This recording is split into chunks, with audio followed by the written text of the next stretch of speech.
à l'état où se trouve notre pays aujourd'hui, je ne vais pas m'hasarder à vous promettre la construction de grandes routes alors que je ne suis pas sûr du financement. Je m'engage plutôt, si c'est que vous me ferez confiance, à commencer par réhabiliter les routes préexistantes. Ce que nous avons. Et aujourd'hui, je peux vous rassurer que j'ai compris pourquoi est-ce que les routes qu'on avait sont détruites. Les routes sont détruites faute d'entretien, les routes sont détruites faute de suivi. Et aujourd'hui, je me dis, si c'est que nous devons commencer par réhabiliter les vieilles routes qu'on avait, mettre un système outre de suivi et d'entretien de ces routes, c'est à ce moment-là on pourra parler de l'innovation ou de construction de nouvelles routes.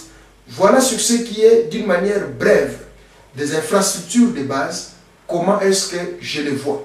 Je ne m'engage pas à m'aventurer à vous annoncer des mensonges, à construisant des grandes routes auxquelles je ne serai pas à mesure de réaliser et que je nécessiterai, je vous imposerai encore la reconduction des mandats, toujours dans le but de vous ruiner et de vous tromper. Mais je me dis, je m'engage plutôt pour réhabiliter déjà ce qui existe. Et s'il y aura à faire, ce n'est pas mal. Ensemble, nous verrons les moyens disponibles pour aller de l'avant. Chers compatriotes, un domaine très important, pas les moindres. Rappelez-vous, quand je vous avais présenté le plan Augustin, je m'étais dit que je me baserais sur les secteurs primaires. Et dans les secteurs primaires, il y a eu l'éducation, il y a eu la santé, il y a eu l'agriculture. Maintenant, je vais vous parler de la santé. Comment est-ce que, chers compatriotes, je compte faire face, résoudre, revaloriser les problèmes liés à la santé dans notre pays? Je suis conscient que l'industrie pharmaceutique, c'est l'industrie la plus lourde, coûteuse dans tous les pays, même dans les pays développés. Mais je me dis aujourd'hui, je suis pour un système de santé préventif. Pourquoi un système préventif? Quand j'essaie d'analyser la situation sur le terrain, quand j'essaie de voir les maladies qui rongent le peuple congolais, quand j'essaie de voir ce que nous vivons, eh bien, je me dis que certaines maladies peuvent être traitées d'une manière préventive. Je vais vous citer quelques cas. Des maladies que j'ai citées tout à l'heure là dans mon exposé, comme le sida, la tuberculose, typhoïde, des ascaris, des amibes, ainsi de suite. Ce sont des maladies bien sûr qui tuent le peuple congolais, mais ce sont des maladies que le peuple congolais peut éviter en amont, par la prévention, par la sensibilisation. On peut éviter toutes ces maladies. Outre, dans le système préventif, je suis aussi pour la promotion de la médecine traditionnelle congolaise. Je ne trouve aujourd'hui aucune raison de ne pas faire confiance à notre médecine traditionnelle. Si nous faisons confiance à la médecine traditionnelle chinoise, pourquoi pas faire confiance à la médecine traditionnelle congolaise, alors qu'elle a fait ses preuves, alors qu'elle continue de guérir, alors qu'elle continue de montrer de quoi elle est capable? Je crois que nous devons donner aussi une certaine valeur à ce que nos ancêtres nous ont légué comme héritage. Et à cela, je compte donner, soutenir tous ceux qui travaillent dans ce domaine, les tradis praticiens, les guérisseurs, ainsi de suite, pourvu que cela soit sérieux. Toujours dans le domaine de la santé, je suis prêt à soutenir aussi la recherche scientifique, c'est-à-dire que les étudiants dans ce domaine-là, que ce soit de la pharmacie, médecine et tout ce qui suit dans le domaine de la santé, de sorte que nous ayons des chercheurs, de sorte que nous ayons surtout, on va plus miser sur la recherche, de sorte à faire la prévention pour certaines maladies qui rongent notre système de santé. Toujours dans la santé, chers compatriotes, je vous ai parlé tout à l'heure, pour alléger, cela constitue aussi une charge, pas une moindre, dans les familles et dans les foyers. Je suis pour la gratuité de consultation médicale jusqu'à l'âge de 12 ans et pour des personnes âgées de plus de 70 ans dans les institutions publiques. Je suis aussi, toujours dans le domaine de la santé, pour la restauration du système d'hygiène dans notre pays. Je me dis que notre système de santé s'effondre, la maladie prend place, s'installe dans le peuple congolais, aussi faute d'hygiène, nous devons le reconnaître.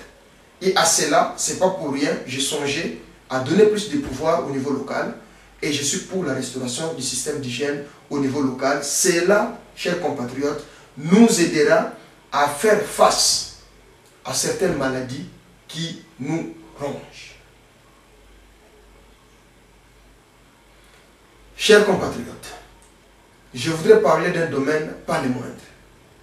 C'est le domaine de l'éducation. Nous voulons parler développement de la RDC. Nous voulons voir des emplois créés. Nous voulons voir des entreprises. Nous voulons voir notre économie forte. Eh bien, cela ne se passe pas par d'autres domaines, si pas le domaine de l'éducation. Mais une nouveauté, avant que je ne vous donne les détails de ce que je pense, moi, de l'éducation, une nouveauté que j'apporte dans ce système d'éducation, aujourd'hui officiellement, si vous me faites confiance aussi, je tiens compte et j'instaure. Je viens incorporer la religion, c'est-à-dire l'Église, dans l'éducation. Je m'explique.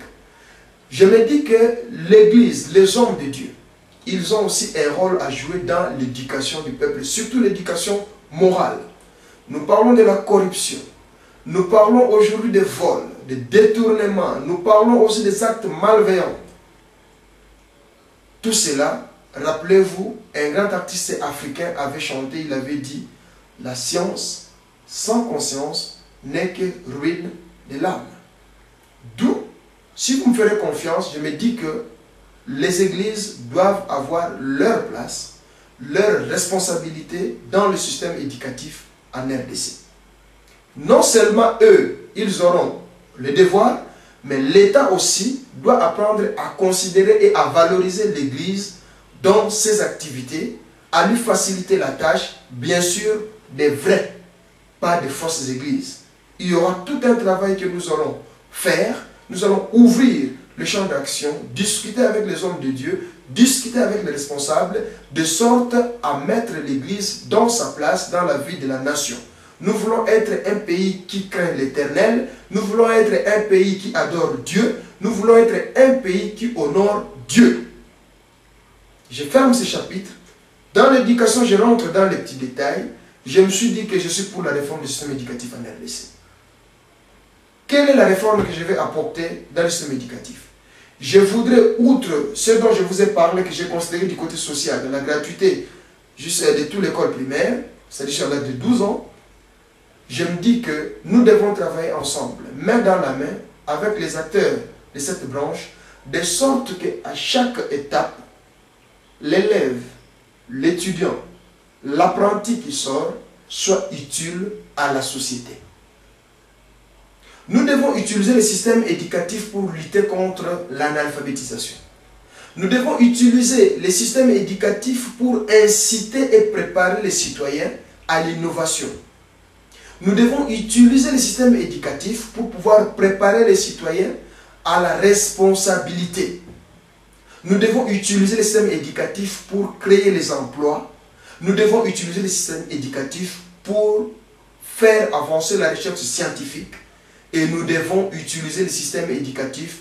Rappelez-vous, je vous ai dit que je compte soutenir les PME et cela doit sortir, c'est une dérivée du système éducatif. Ça, c'est sur le plan technique, mais je n'oublie pas, tout à l'heure, je vous ai parlé de la révision, du renouvellement, du traitement du fonctionnaire d'État, c'est-à-dire fonctionnaire de l'État. C'est-à-dire, j'entends par là, il faut aussi voir les statuts des acteurs. Les enseignants, nous devons les revaloriser de sorte à les motiver à donner le meilleur d'eux-mêmes pour cette nation, pour ses apprentis, pour ces élèves qui sont censés prendre les relèves demain. Pour moi, l'objectif poursuivi, comme je vous ai dit, à chaque étape, que chaque élève, chaque apprenti, chaque étudiant qui sort à tous les niveaux, qu'il soit utile et qu'il soit à mesure de donner et de faire quelque chose pour son pays. À cela, j'ai compris et je me dis que ce n'est pas tout le monde qui est fait pour de grandes études. Je favoriserai aussi la création des écoles comme nous les avons appelées dans le temps, à cycle court ou autrement dit des écoles techniques.